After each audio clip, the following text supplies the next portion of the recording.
In the late autumn of 1966, the small town of Point Pleasant, West Virginia, lay tucked away in the quiet folds of America's Appalachian landscape. The days were growing shorter, the nights colder, and the woods around the sleepy town seemed to hold a silence that was just a little too heavy, as though nature itself was waiting for something. Locals went about their lives as they always had, men working at the factories, women shopping on Main Street, children running through the crisp leaves of fallen oaks.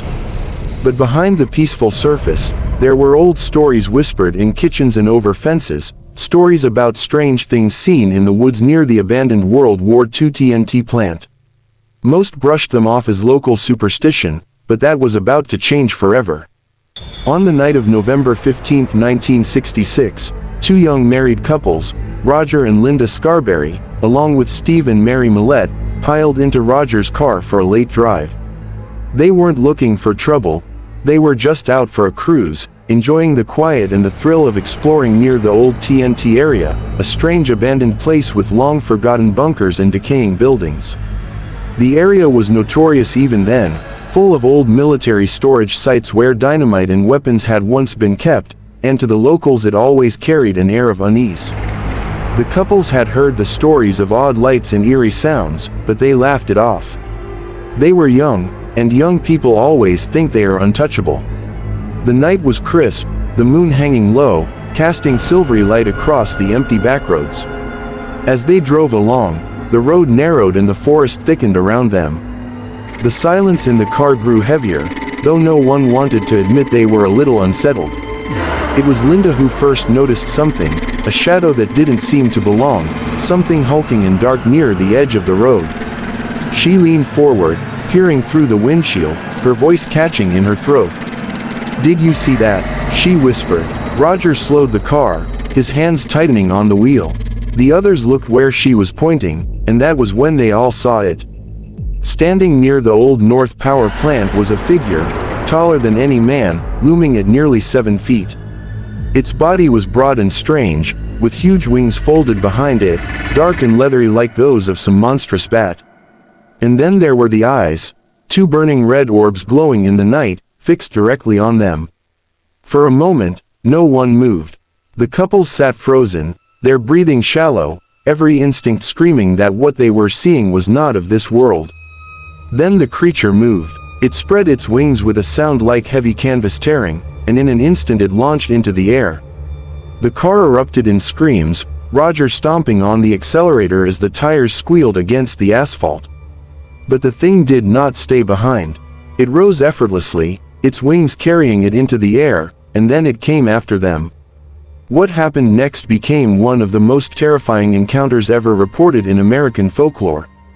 As Roger pushed the car to 70, then 80, then nearly 100 miles per hour, the creature kept pace. Its glowing eyes bore down on them, hovering just above the car, swooping low enough that they could hear the flap of its wings pounding against the night air. "It's still there," Mary screamed, clutching her husband's arm. Roger's knuckles were white on the wheel. No matter how fast they went, the thing was always just there, gliding effortlessly, like speed meant nothing to it. The road stretched endlessly before them, but all they could think about was the thing behind them, its presence crushing down like a nightmare they couldn't wake from. At times it would swoop so close that the car seemed to shake under the force of its wings, and then it would rise again, circling, as if toying with them. For miles it followed, never letting them believe they had escaped. Finally, as they reached the edge of town and the lights of Point Pleasant flickered in the distance, the creature suddenly veered off, soaring into the trees and vanishing into the night as quickly as it had appeared.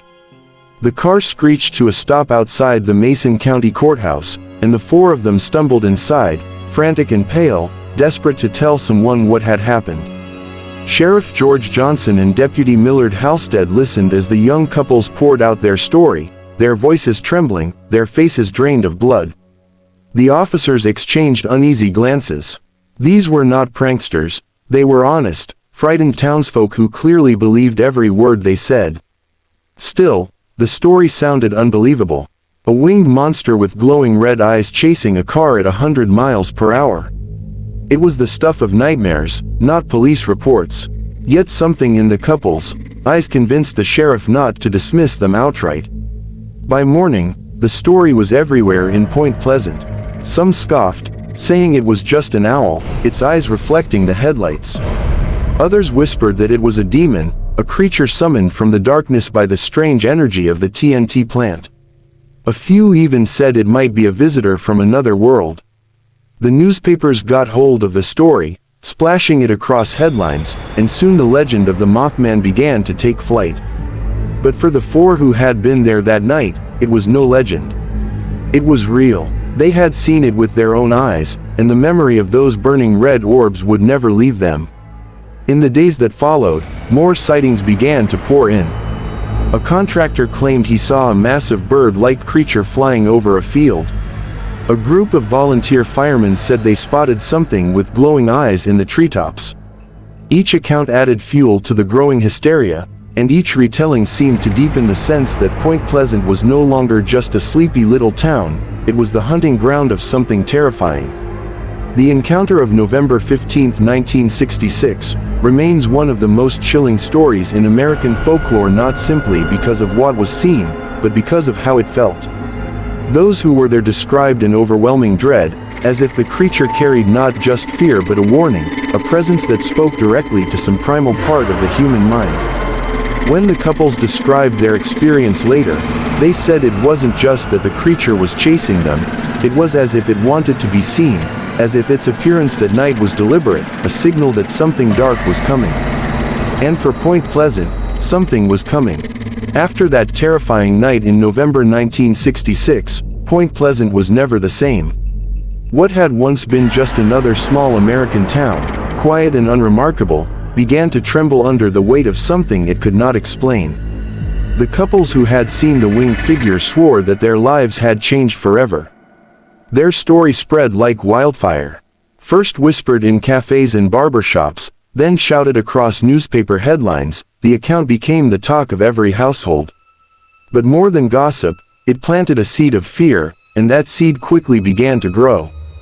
It wasn't long before others came forward with their own stories, insisting that they too had seen something unusual, something monstrous, something with glowing red eyes watching from the shadows. The town itself almost seemed to shift under the tension. Nights felt heavier, the woods darker, the air carrying an edge of unease. People began locking their doors earlier, avoiding lonely stretches of road, and keeping children inside after sundown. Every creak of a barn door or cry of an animal in the night made hearts skip.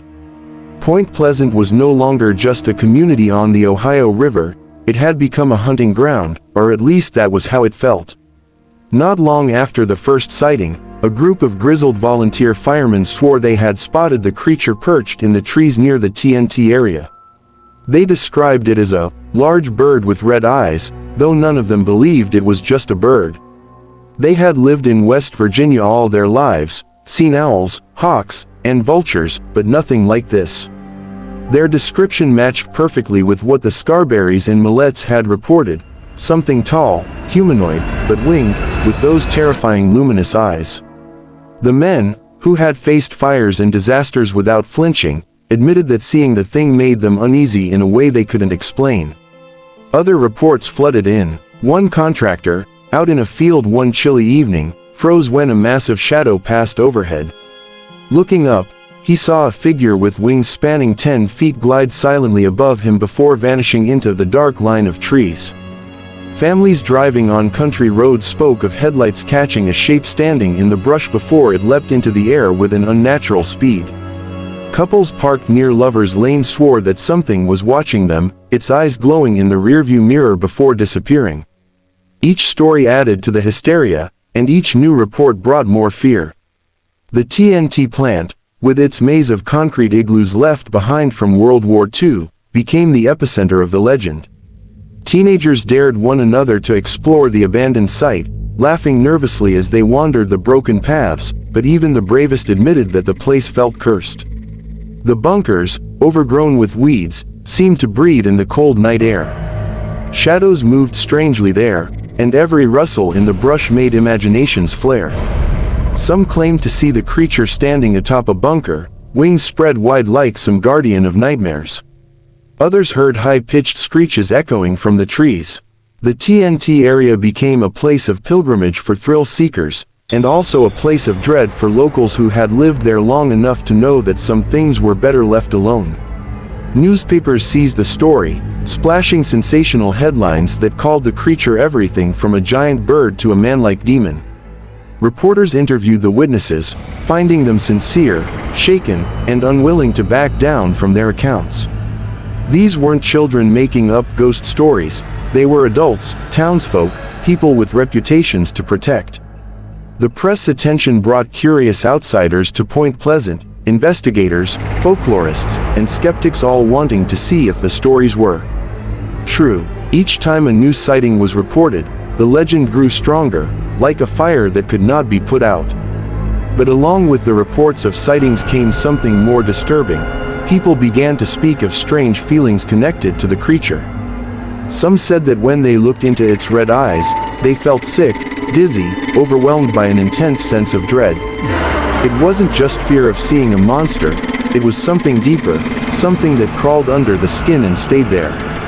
Witnesses described it as if their minds were being probed, as if the creature's gaze carried with it a weight that could crush the spirit. After seeing the Mothman, people reported nightmares, insomnia, and paranoia. A few even claimed they were haunted by visions of disaster, bridges falling, water swallowing cars, families crying in terror. Whether these were true premonitions or just the lingering effects of trauma, no one could say. But in Point Pleasant, the whispers grew. The Mothman was not only real, it was a warning. Paranormal researchers took interest. John Keel, a journalist fascinated by UFOs and strange phenomena, arrived in town and began documenting every sighting. He noted that the Mothman appeared alongside reports of unusual lights in the sky, odd electrical disturbances, and mysterious phone calls where no one was on the other end. To Keel, this was not just a local legend but part of a larger puzzle, something that tied into the unknown forces people had reported all across America. But for the townspeople, it was more personal. It was about survival. They didn't want theories, they wanted the nightmare to end. Weeks turned into months, and the sightings continued. By now, the Mothman was no longer a single story told by a frightened couple, it was a phenomenon gripping the entire town. Parents pulled their children away from windows at night. Hunters carried guns into the woods, though they admitted privately they weren't sure bullets would do anything against what they might face. Churches filled with people praying for protection, while others whispered that what they were dealing with was not of God at all but something demonic. Fear became part of the town's daily rhythm. The psychological toll was undeniable. People started to connect every tragedy, every strange event, to the Mothman. A dog disappeared, blamed the Mothman. A neighbor fell sick suddenly. Perhaps it was the eyes of the creature. Cars stalled unexpectedly on backroads. Maybe it was because the thing was near. Rational explanations faded as the legend seeped into every corner of life. Whether or not the Mothman was truly there each time didn't matter anymore. In Point Pleasant, belief had become reality. And through it all, the question loomed, why Point Pleasant? Why this quiet town along the Ohio River? Some speculated that the TNT plant, with its history of dangerous chemicals and wartime secrets, had somehow birthed the creature, a mutation born of human folly. Others said it was an ancient being, older than the town, older than the country itself, something that had always lurked in the shadows of the Appalachian Hills, waiting for the right moment to show itself. And still others insisted it was not of this earth at all, but a visitor from beyond, tied to the strange lights in the sky that many swore they saw in those months. Whatever the truth, by late 1967, Point Pleasant was a town living under siege, not by a human enemy, not by an army, but by the unknown. The shadow of the Mothman stretched across every home, every road, every dream. It was no longer just a monster sighted by chance, it had become a presence, a constant reminder that something larger, darker, and more dangerous than anyone wanted to admit was moving in their world. The people of Point Pleasant could not shake the feeling that this was only the beginning, that the glowing red eyes were not just watching, but warning. A storm was coming, something was about to break. December 1967 settled heavy over Point Pleasant. The cold river winds cut sharper, the nights grew longer, and the unease that had haunted the town for over a year deepened. By now the Mothman was no longer just a rumor, no longer a strange shadow whispered about in coffee shops. It had become part of daily life, a specter woven into the fabric of the town.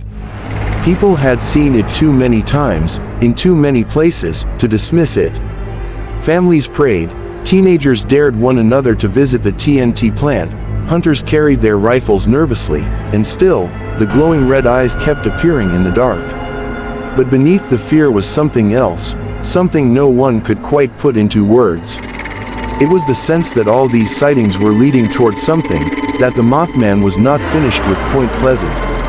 The strangest thing about the months leading up to December was the pattern of dread that seemed to grip witnesses.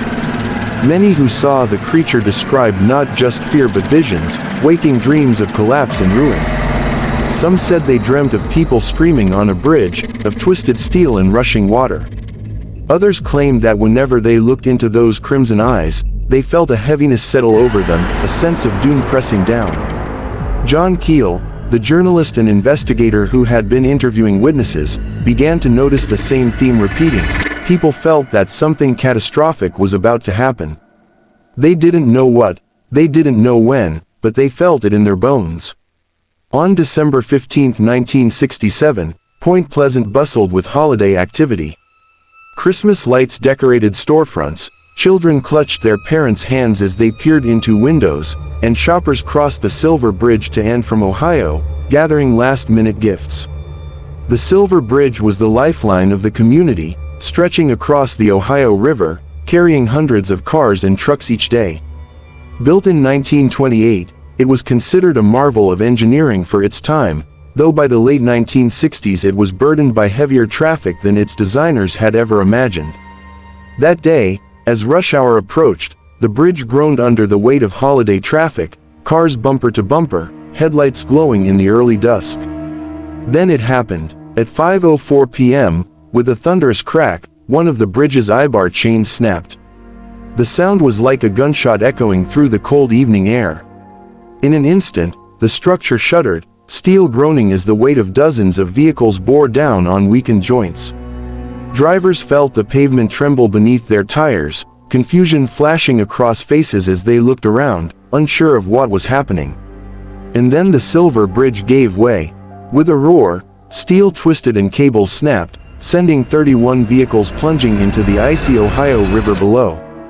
The air was filled with screams and the metallic shriek of collapsing girders. Some cars were crushed instantly as the structure folded upon itself, others tumbled into the dark water, their headlights flickering like drowning stars. The river swallowed everything, metal, glass, and human lives. Those on the shore could only watch in horror as the bridge, the pride of Point Pleasant, collapsed in seconds. 46 people lost their lives that evening. Families were torn apart, children orphaned, parents left to grieve. The rescue efforts stretched through the night as divers braved the freezing water, pulling bodies from cars submerged in the river's depths. Point Pleasant was plunged into mourning, its Christmas lights dimmed by the shadow of tragedy. Newspapers across the country carried the story, images of the collapsed bridge splashed across front pages. But in Point Pleasant itself, the disaster carried an even darker meaning. For many, the collapse of the Silver Bridge was not just a random tragedy, it was connected to the Mothman. Witnesses swore they had seen the creature perched on the bridge days before, its red eyes glaring in the winter twilight. Some said they saw it the very morning of the disaster, wings unfurled as though waiting for the inevitable. To those who believed, the Mothman had not caused the bridge to fall but had warned of it. It was the harbinger of doom, a prophet of disaster cloaked in monstrous form. Theories spread quickly. Was the Mothman a guardian, trying to alert people before catastrophe struck? Or was it a curse, an omen tied to Point Pleasant itself, where Native American legends of Chief Cornstalk's dying curse still lingered in folklore? Skeptics argued the sightings were nothing more than hysteria, mass delusion fueled by fear and imagination.